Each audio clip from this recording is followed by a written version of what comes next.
ভাইয়া এনো, এটা কি? ওই স্কুল থেকে নোটিশ দিচ্ছে আমাদের পরশুদিন এক্সাম, আর ওই যে ফি দিতে হবে ভাই আবার 2000 টাকা। তুই গত মাসে না আমার থেকে 1500 টাকা নিয়ে গেলি এক্সামের জন্য, এখনো অব্দি এক্সামের জন্য চাইতেছিস 2000 টাকা। টাকা কি গাছের গোটা ঝুলান দিলে পরে প্রতি মাসে মাসে তুই টাকা চাচ্ছিস আমার কাছ থেকে?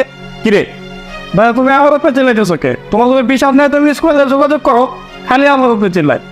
আমি তাই করবো? আমার তো সন্দেহ হচ্ছে তুই এই এক্সামের নাম দিয়ে টাকা নিয়ে কি করছিস আমার তো জানতে হবে। সেদিন এসে তুই 500 টাকা চালি, তোর পিকনিকে যেতে হবে 500 টাকা দিলাম। এখন এসে তুই 2000 টাকা চাচ্ছিস, তোর এক্সাম আছে। গত মাসে নিয়ে গেলি 1500 টাকা, এখন চাচ্ছিস টাকা, মানে প্রতি মাসে মাসে এক্সাম চলতেছে তোদের। এই কোন স্যার তোর প্রিয় টাকা চাইছে? ওই যে বিশাল স্যার, আর উনি আমার নোটিশটা দিচ্ছে। ঠিক আছে আমি আজকে যাবো, আমি আমার সাথে কথা বলবো। কিসের টাকা এটা? এত টাকা লাগতেছে কেন? তুই ফাইজলামি পাইছে? যা তুই যা, আমি দেখতেছি বিষয়টা। মানে কথা নাই পাত্রী নাই, এখানে 2000 টাকা লেগে তুই দিচ্ছে। আসসালামু আলাইকুম। জি ওয়ালাইকুম আসসালাম। আপনি কি বিশাল স্যার না?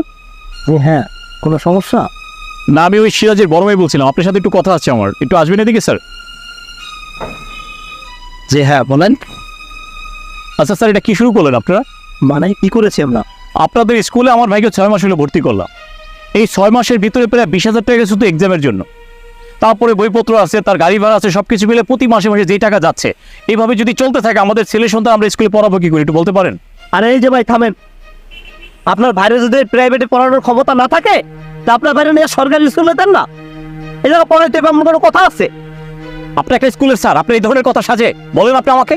মানে এই স্কুলটাকে আপনি ব্যবসার জন্য খুলছেন না বাচ্চাদেরকে পড়াশোনা করার জন্য খুলছেন? কোনটার জন্য খুলছেন আমাকে একটু বলবেন? ভাই স্কুল ব্যবসার জন্য না, এটা যেমন সত্য স্কুল কোনো এতিমখানা না, এটাও আবার সত্য কথা, বুঝতে পারছেন?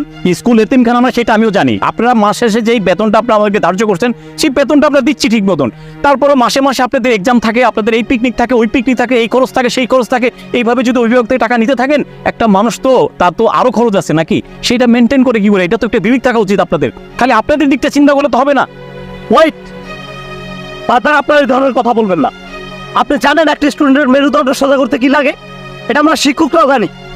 ও আচ্ছা, আপনারা মেরুদণ্ড সোজা করতেছেন, ছাত্রদের মেরুদণ্ড সোজা করতেছেন আপনারা?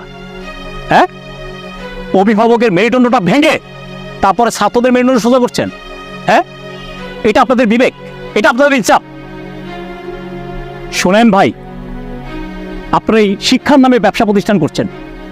আপনাদের যদি এতই টাকা ইনকাম করার ইচ্ছা থাকে তাহলে এই শিক্ষা প্রতিষ্ঠান না খুলে ব্যবসা করেন, যে যান, যে অন্য কাজ করেন, যে এই শিক্ষার নামে ব্যবসা করেন না, আল্লাহর ওয়াস্তে। আর শোনেন ভাই, যাওয়ার আগে একটা কথা বলে যাচ্ছি, আপনারা হচ্ছেন কি মাস্টার, এই জাতির